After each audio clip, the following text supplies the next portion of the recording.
Halos hindi na makagalaw ang babaeng yan sa loob ng bumaliktad na pickup truck sa Mawab, Davao de Orto. Nagtulong-tulong sa pagbukas ng pinto ang ilang lalaking nakasaksi at inalalayan ng babae palabas ng pickup. Ayon sa MDRRMO, nawalan ng kontrol ang pickup habang matuli ng takbo sa madulas na kalsada. Bumangga ito sa Center Island saka bumaliktad sa kabilang linya at nasa pool ng isang MPV o multi-purpose vehicle. Isinugod sa ospital ang 7 sakay ng pickup at 2 sakay ng MPV na nagtamo ng mga galos.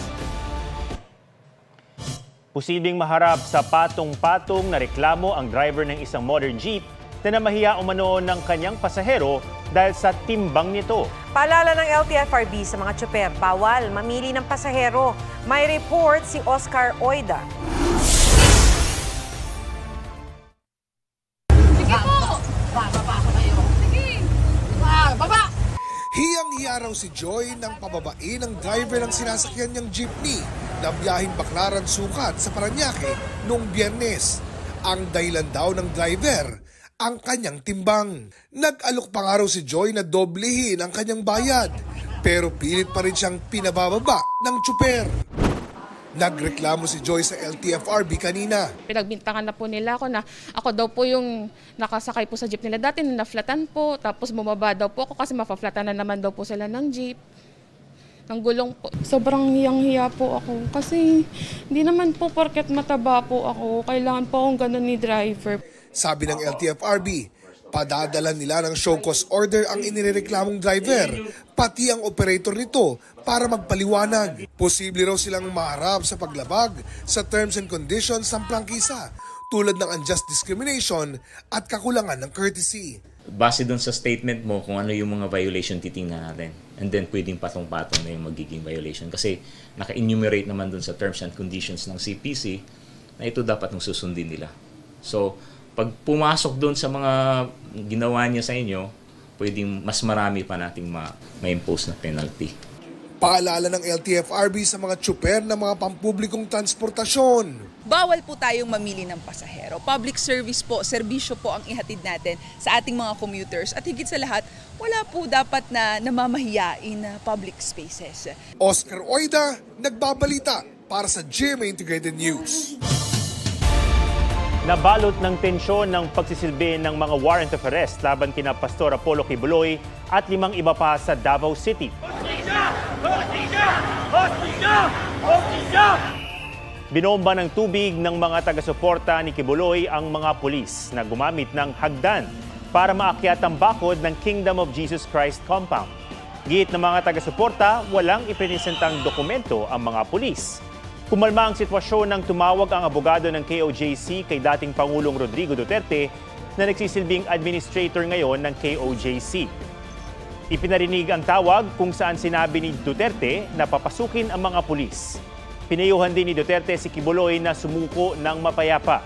Pinapasok ang mga pulis sa compound, pero wala roon si Kibuloy at 5 iba pang subject ng arrest warrant. Pinuntahan din ng pulisya ang Glory Mountain pero wala rin siya doon. Pinakawalan mula sa preventive detention sa Timor-Leste pero muling inaresto si dating Congressman Arnie Teves.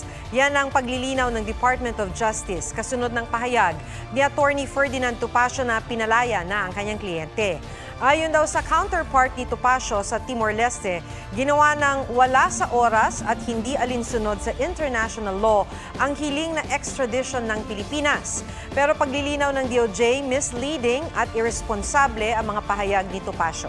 Nasa kustodiya na ng pulisya sa Timor-Leste si Teves at inaasahang haharap sa korte roon para sa extradition proceedings.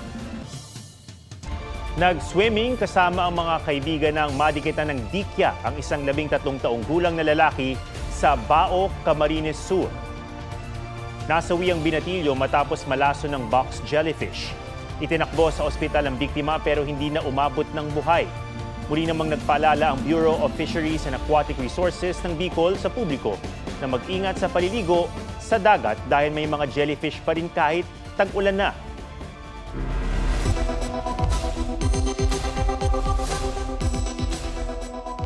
Narito po ang ilang tip talk sakaling makapitan ng Dikya. agad tumawag sa kinauukulan tulad ng Philippine Red Cross na may hotline na 143.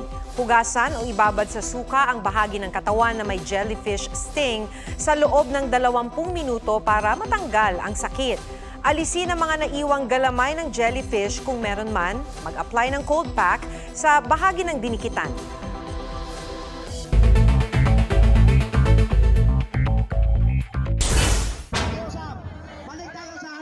Ilang miyembro ng Manibela at ilang taga-media nagkainitan sa kilos protesta kontra PUV Modernization Program.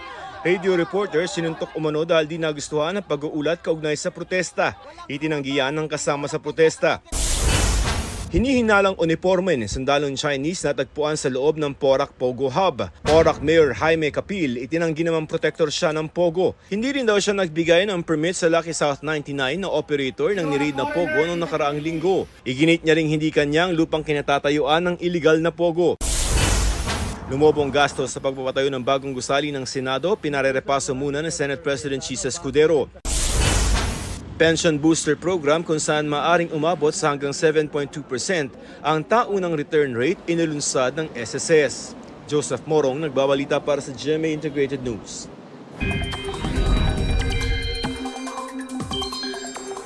Isang low pressure area o LPA ang magpapaulan sa ilang bahagi ng bansa. Ayon sa Pag-asa, maulap na panahong may kalat-kalat na pag-ulan o thunderstorms ang dala niyan sa Visayas, Zamboanga Peninsula, Northern Mindanao, Dinagat Islands, Surigao del Norte, Surigao del Sur at Agusan del Norte. Apektado naman ng localized thunderstorms ang Metro Manila at iba pang bahagi ng bansa. Sa rainfall forecast ng Metro Weather, posible ang light to moderate rains sa northern at western Luzon bukas. Sa hapon naman, uulanin ang Central Luzon, Mimaropa Region at Bicol Region. Inaasahan naman ang light to intense rains sa malaking bahagi ng Visayas, kaya mag-ingat po sa posibleng pagbaha at pagguho ng lupa. Posible rin ang light to intense rains sa halos buong Mindanao, lalo na sa hapon. Nakitaan ng coral bleaching o pamumuti ng corals ang Tubataha Reef na isa pa man din sa mga pamosong diving site sa buong mundo. Tirahan din niya ng maraming isda kaya banta rin daw ito sa ating food supply. Narito ang ating special report. Puno ng kulay. Hitik sa yamang dagat. Yan ang dahilan kaya isa ang Tubataha Reef sa dinarayong diving spot sa buong mundo. Pero sa kuha nitong Martes, namumuti na ang mga coral sa ilang bahagi ng Tubataha Reef sa Sulu Sea. Ang tawag dyan, coral bleaching. Ayon sa isang eksperto ng The Tubataha Management Office, namumuti ang mga coral dahil in-expel nila ang algae na nagbibigay ng kulay at nagbibigay rin ng sustansyang kailangan ng mga coral. Corals ay known as an animal, so they depend mostly in producing their food using photosynthesis tsaka through filtration din. Konting changes ang temperature na mangyayari sa ating dagat, pwedeng ma-expel yung mga zooxanthellae. When they stress, they expel this zooxanthellae until they leave it like a clear texture na parang fluorescent na siya. Pero di lang sa Tubataha Reef problema ang coral bleaching. Base sa health analysis sa mga coral sa Regional Marine Protected Area sa bansa ng Marine Conservation Philippines, kumpara noong 2019 na 2% naging 16% ang coral bleaching noong 2022. Mula 95% healthy coral noong June 2019, naging 68% na lang ito noong 2022 dahil sa bleaching at iba pang factors. Sa Sabina Shoal o Escoda Shoal, halos patay na lahat ng mga coral doon. That's really an ecological disaster.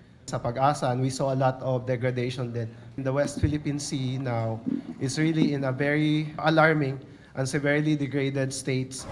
Kinumpirma ng National Oceanic and Atmospheric Administration ng Amerika na nararanasan sa buong mundo ang ika-4 na global bleaching event. Ang natutulak daw dyan ay climate change. Due extreme temperature changes, those places na medyo malapit sa equator ang mas nakakaranas ng pag-init ng ating karagatan. Kagaya ng Pilipinas, Australia, and so other tropical countries. Malaki ang epekto ng coral bleaching sa Pilipinas, lalo't napapaligiran tayo ng tubig at isa sa pinagkukunan natin ng pagkain ay ang dagat. Pwedeng maubos yung mga corals na yun. Those fishes and other inverts and other biota na nag-realize sa reefs natin ay pwedeng mawala din in the long run. Pwedeng mawala yung mga food source natin. Hindi naman totally mawawala pero in the long run, in the future generation, baka wala nang corals na makikita yung ating mga kapwa-apuan pagdating ng panahon. Kapag may coral bleaching, hindi pa naman agad na namatay ang mga coral. Mostly, yung during the process, hindi naman siya agad-agad mamamatay. Pwedeng bumalik yung mga sokosan nila ito sa corals para mabuhay ulit. Maski ordinaryong mamamayan, pwede raw makatulong. By doing like a simple pagtapon ng tamang basura sa kanyang dapat lalagyan, malaking tulong na po yun para matulungan natin yung mga marine protected areas.